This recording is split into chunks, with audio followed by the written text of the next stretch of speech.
Bom dia, é muito bom estar com vocês mais uma vez. Nós estamos alegres de poder estar aqui transmitindo algumas mensagens de esperança e uma música para agradar o seu coração e alegrar o seu coração. Que Deus abençoe todos. Muito obrigado por ter tomado café conosco e, muito mais importante, tomar café com Cristo. E nós sabemos que nós temos a resposta, durante essa pandemia, que o mundo está procurando uma resposta e como lidar com toda essa situação. Então nós temos a resposta na palavra de Deus, e nesses dias, essa semana, nós estamos falando sobre essa questão de isolamento social, o que pode provocar na vida das pessoas. E mesmo sem essa pandemia, tem pessoas que já estavam vivendo num isolamento social, estavam vivendo uma vida solitária, e tem pessoas até vivendo uma vida sem esperança. E nós vimos essa semana como essa questão de ansiedade leva ao desespero, e desespero leva à depressão. E o Brasil, no ano passado, foi publicado que o Brasil foi o campeão de receitar antidepressivos e também de ter índice maior de depressão. É impressionante, Eu vi nessa pesquisa, 10,4% da população que tem sido afligido com esse mal que se chama depressão. Dizem que é o mal do século 21. Mas a pergunta surge essa semana, enquanto nós estamos fazendo o nosso tempo sós com Deus, o nosso tempo com Cristo. Pode uma pessoa de Deus passar por depressão? Pode uma pessoa firme com Deus, um crente, um obreiro, um professor na EBD, ou até um pastor, pode passar por momentos assim?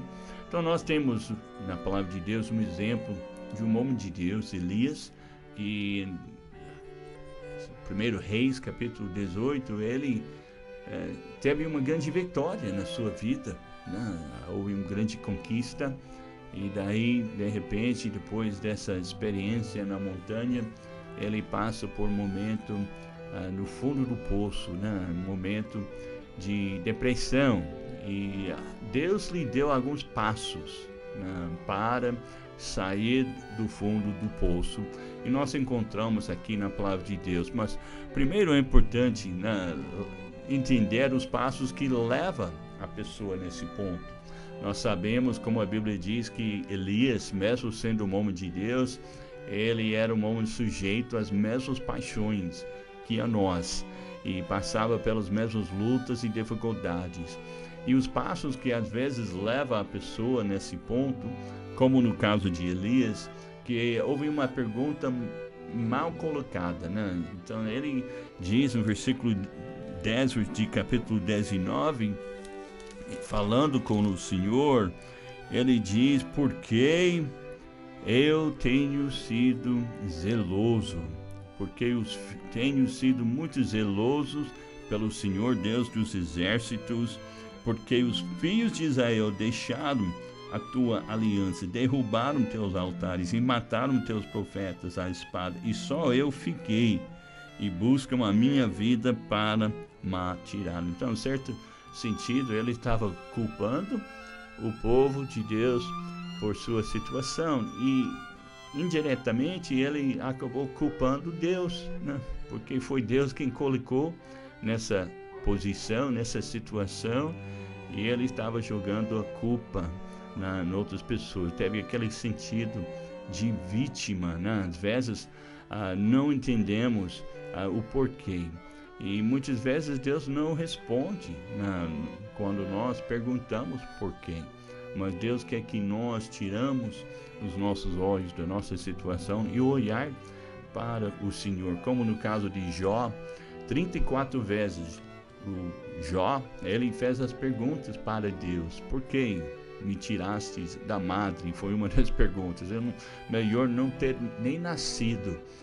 E interessante, a resposta de Deus sempre foi silêncio. E quando Deus chegou a responder, ele não respondeu às perguntas, ele fez perguntas para Jó. E as perguntas que Deus fez 70 vezes eram perguntas para perguntar sobre a grandeza de Deus. Ele queria que Jó tirasse os olhos da sua situação e olhasse para a grandeza de Deus. Então, no mesmo caso de Elias, ele disse: por que os filhos de Israel deixaram a tua aliança? Eu estou nessa situação. Mas segundo, ele tinha uma atitude de vítima, né? Só eu fiquei. Então não é justo, né? Todo mundo está na beleza, todo mundo não está passando pelas coisas que eu estou passando. Não é justo que eu passo por isso. Então a vida é muito injusta para comigo. Então ele sentiu pena de si. E depois ele teve um olhar distorcido, porque em versículo 10 também ele diz: porque os filhos de Israel deixaram a tua aliança e só eu que fiquei. Então ele ficou comparando a sua vida com a vida dos outros, né? Comparando a sua vida com as demais pessoas de Israel.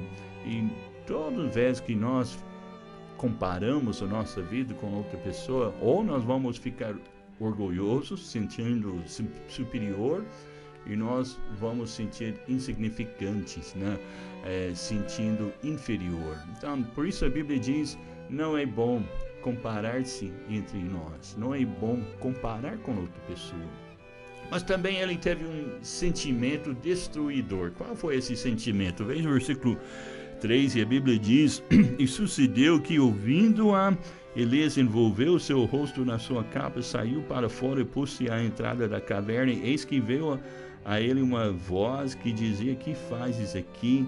E ele fala, veja o versículo 14: mais uma vez eu tenho sido um extremo zeloso. Então agora está aumentando, né? Antes era só zeloso, agora extremo zeloso. Ele estava realmente sentindo que ele era o máximo, extremo zeloso pelo Senhor Deus dos exércitos, porque os filhos de Israel deixaram a sua aliança, derrubaram os seus altares e mataram os seus profetas à espada, e só eu fiquei, e buscam a minha vida para me tirar. Então ele está falando com um certo amargura, né? Parece que ele está guardando no seu coração algo, né, que realmente ele achava que não era justo. Ele estava guardando aquilo no seu coração. Amargura contra o povo de Deus, amargura contra Jezabel, né, que buscava a sua vida. Alguém disse que a amargura é uma mesma moeda que tem dois lados. De um lado é sentimento de raiva e do outro lado é sentimento de depressão.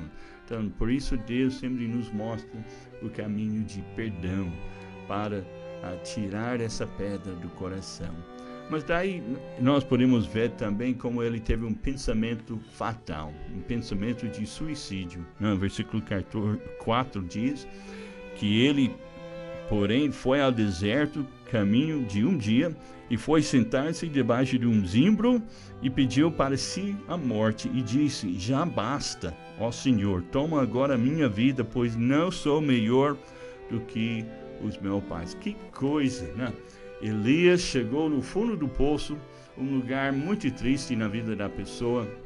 Tudo parece escuro, e como sair do fundo do poço? Então ele teve um pensamento de suicídio, e é assim que nós queremos falar hoje. Então, no segundo passo, ou verdade, terceiro passo, né, para sair do fundo do poço, primeiro é importante que nós alinhamos os nossos pensamentos com Deus.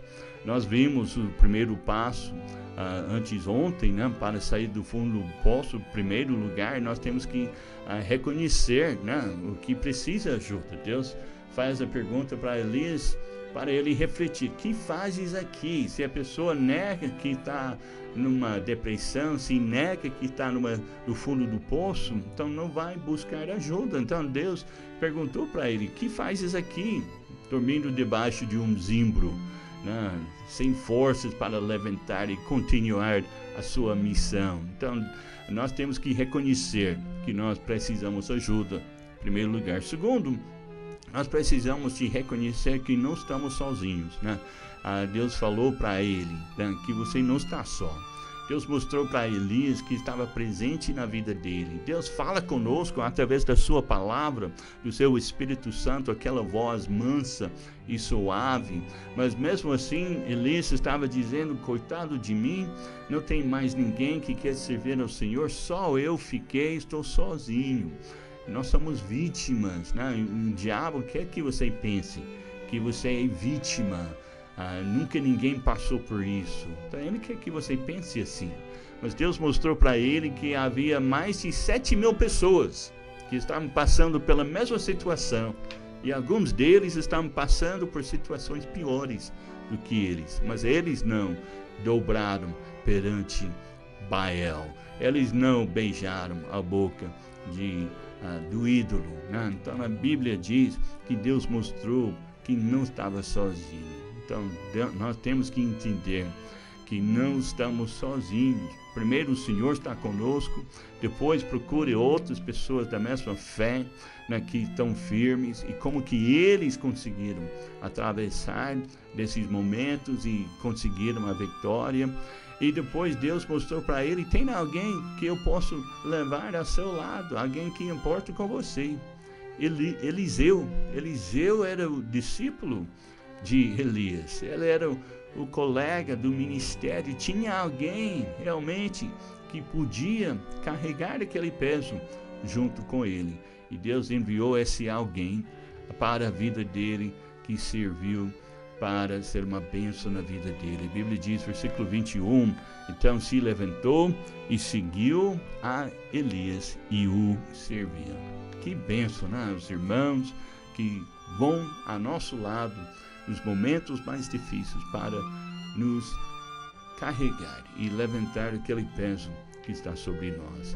Mas veja hoje, rapidamente, o terceiro passo para sair do fundo do poço, né? Então procure alinhar os seus pensamentos com os pensamentos de Deus. Então examine os seus pensamentos. Todos nós temos batalhas, não há quem viva sem as lutas, mas tem uma batalha na mente, e nós podemos ver aqui nessa passagem como que Elias, ele tinha alguns pensamentos destrutivos, né? Ele pensava na ameaça de Jezabel. Veja o versículo 2, a Bíblia diz que ele pensava na ameaça dela, e por causa dessa ameaça ele correu, ele fugiu, né? Versículo 2, então Jezabel mandou mensageiros a Elias dizer, assim me façam os deuses e outro tanto, de certo amanhã essas horas não puser a tua vida como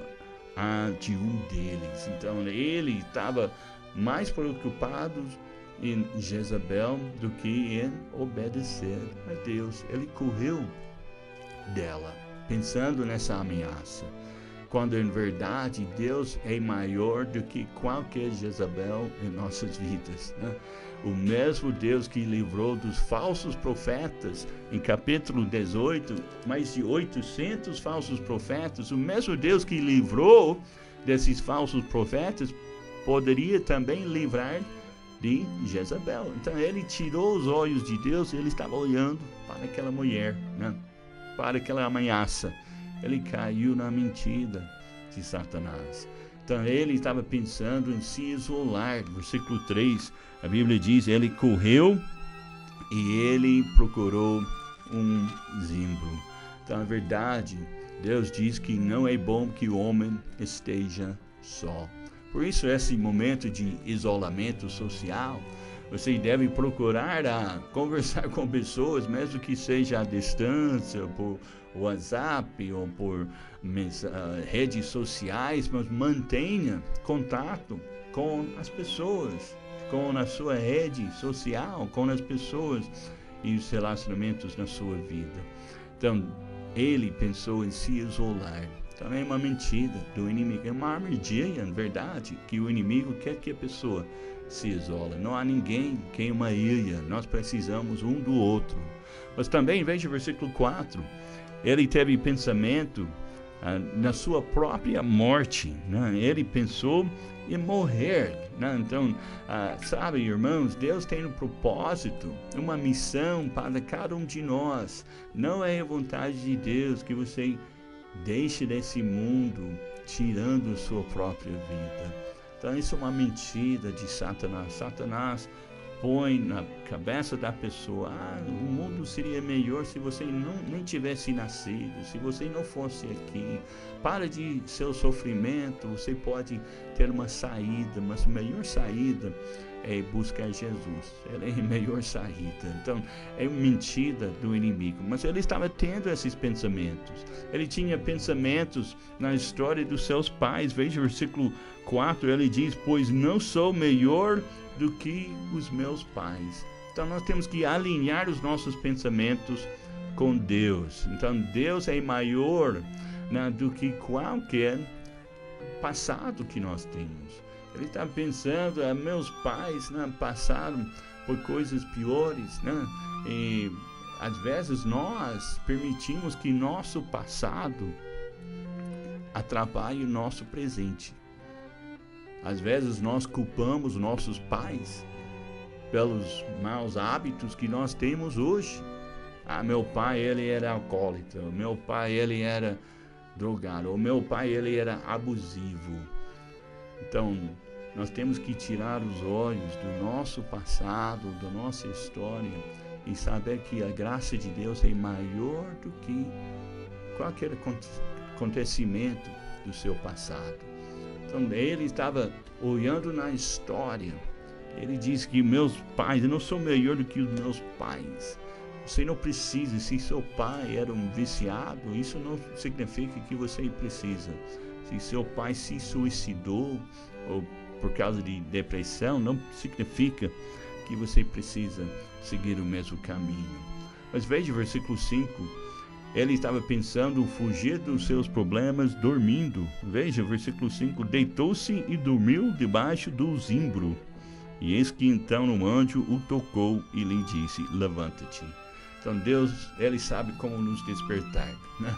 Às vezes ele manda o anjo, que o pastor chega lá: desperta, levante, né? Às vezes ele manda um anjo, uma pessoa, né? Deus é maior realmente, e ele quer que nós, em vez de fugir através de sono, né? Ele quer que nós acordemos e que nós busquemos a solução. Os pensamentos dele estavam nessa situação, e ele pensou erradamente que ele chegou nesse ponto porque ele estava servindo ao Senhor. Veja o versículo 10, ele disse: tenho sido muito zeloso pelo Senhor. Mais para frente ele diz: tenho sido extremo zeloso, né? Então o que ele está dizendo? Ele está dizendo: se eu não estivesse servindo ao Senhor, eu não teria tantas dificuldades e tantos problemas. É uma mentira. Então deve alinhar os seus pensamentos com Deus. A verdade é que Deus permite provações na vida dos seus filhos para nos levar mais perto dele. Mas daí ele pensou que ele estava sozinho nessa situação, e Deus mostrou para ele que Deus está conosco. Então o pai da mentira é Satanás. Ele é mentiroso, e ele quer que nós caímos nessa mentira, que nossos pensamentos estejam sobre os pensamentos que não são de Deus. Ele quer que você duvide da palavra de Deus. É importante entender que Deus diz a seu respeito e a respeito da sua situação.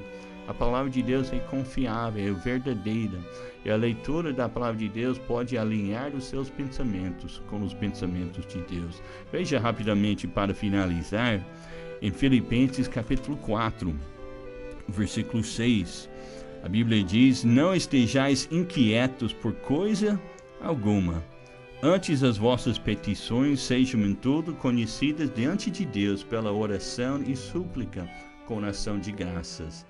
E a paz de Deus, que excede todo entendimento, guardará os vossos corações e os vossos pensamentos em Cristo Jesus. Quanto a mais, irmãos, tudo que é verdadeiro, tudo que é honesto, tudo que é justo, tudo que é puro, tudo que é amável, tudo que é de boa fama, se há alguma virtude, se há algum louvor, nisso pensais. Então a palavra de Deus nos ensina que há uma batalha na mente, a batalha na nossa cabeça. Mas Deus pode transformar a sua vida, transformando os seus pensamentos, alinhando os seus pensamentos com os princípios de Deus. A Bíblia diz que nós podemos ser transformados pela renovação do nosso entendimento. Não estou falando da ideia de pensamento positivo, que baseia-se na crença de manter pensamentos centrados em temas positivos. Eu estou falando sobre pensamento bíblico.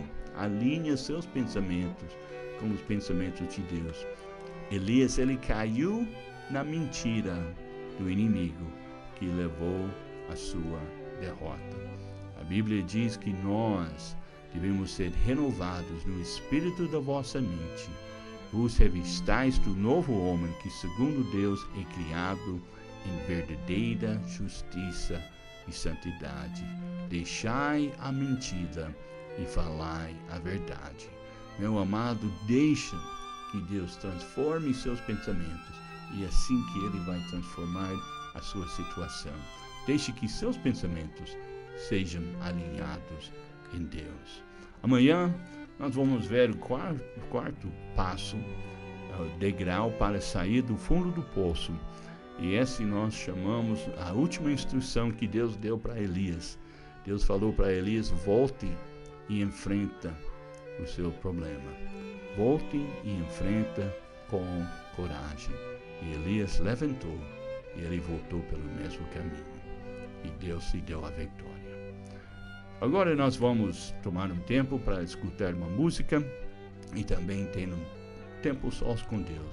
Peço que você reflete e ore e deixe que Deus trabalhe em seu coração. Deus abençoe. Até amanhã.